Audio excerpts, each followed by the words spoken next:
Chef and children's fussy eating expert Louise Lennox joins us with some oven-baked Italian bread to add a bit of class to our lunchbox sambos.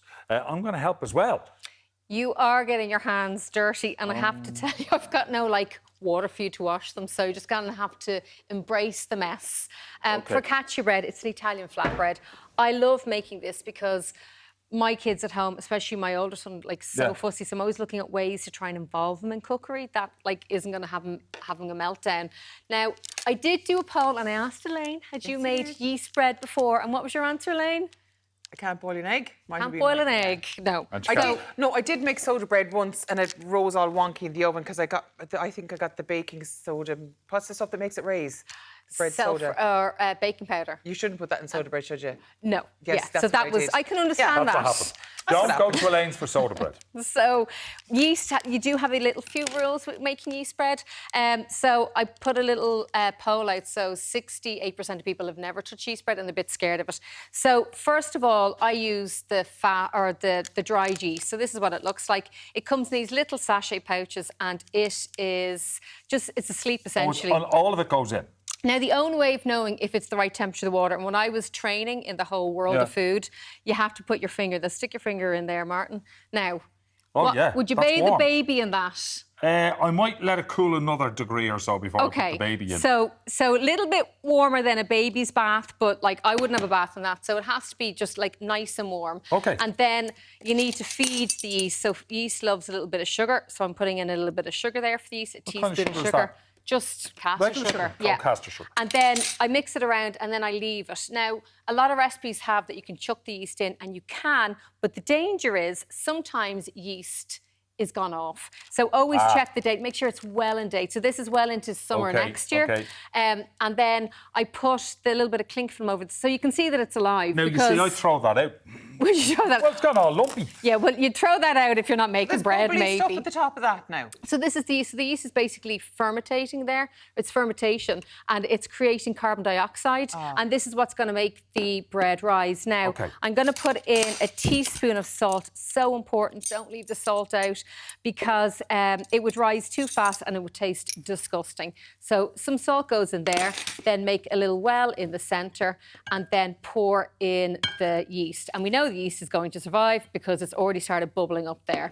And then very important, so this is what makes focaccia its flavour is olive oil. So you put in 5 tablespoons of olive oil. Now this is known as a very wet dough. I don't actually think I have the patience just to count it. It's live TV. Look, we'll just do a little sprinkle. You kind of know how to measure. Just know when we know, exactly. And then you give it a mix around. Now, Martin, I'm going to let you mix that round. You're going to mix this. I'm not going to lie, much easier to make it in a standalone mixer. But you can make it like this, and it's great making it like this with the kids. So you give it a mix around, and then it looks very lumpy there. Yeah. And then you need to take it out, and you need to knead the dough. Now, I hurt my thumb last week. You need to knead, so I can't knead anything. What did you do to your thumb? It's closing the door. Rushing, closing the door. I pulled away. The door kind of stayed where it was, and it took my thumb away, and it's still sore 2 weeks later. So I'm not entirely sure, but I was rushing. So once that's kneaded, which we don't really have the time to knead, you put it back in the bowl. Yeah. And it takes around 5 minutes to knead, and you need to let it rise. So last night I was making this, trying to rush, and the warmest place in my home last night was by my tumble dryer because it'd been on. So it was like a little sauna. So the warmest place... It's after going down really quickly, isn't it? Yeah, because it's all full of air there, Elaine, you see. Now, the trick with this is you need to put in more olive oil here. So with some breads, you have to mould them individually. Other breads, you can get special tins. The great thing about focaccia is you don't need that. This is the tin I do all my roasting in. Yeah. Roast chicken, anything like this. And then you just pull it. So I'm just going to dump it in there. See this?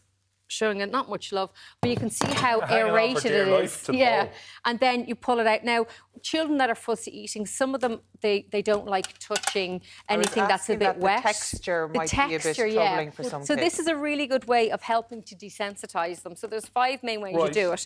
So by allowing them to do this, now if they don't like that, I actually put gloves on some of the kids I've worked with. So they don't feel that wetness. But it's a good way of actually desensitising them to this and having a little cloth beside them that they can wipe so they can re-regulate when they do that.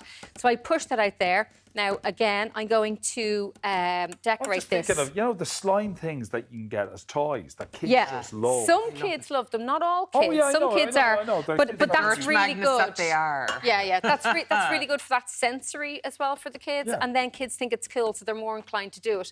So that's the bread out there. We need to let this prove again. And focaccia bread is traditionally dimpled, so this is like kids love doing this. They push their fingers down. Now, what I've done is I've turned it into a little flower garden. Now, there is a method to the madness. So with kids, trying to get them to expand what food they like, you need to expose them. And now you need to let them know that, like, just because they're putting this on the bread, you're not going to force them to eat it. So if they're really freaked out about actually they're going to be forced to eat it, I would decorate half of it, so the half is for you. But the fact that they're even going to touch these vegetables is huge, and you can make them into little flower shapes. And this is, you mightn't think it's a big deal, but they're seeing them. 70% of how we actually eat food, we smell it, and it's actually through our nose. It's not through our taste buds at all. So they're getting all of the aromas, and you're very cleverly breaking down these food neophobias. Now, these are little tiny mozzarella balls, so that goes in there. And then I've got some basil. Basil have big, strong flavours. These are great to add in here for the kids. And see the way it's just sticking to the bread? It's like made for this. Another little tip then for making this is if they are very overt to this, you can leave out all this decoration.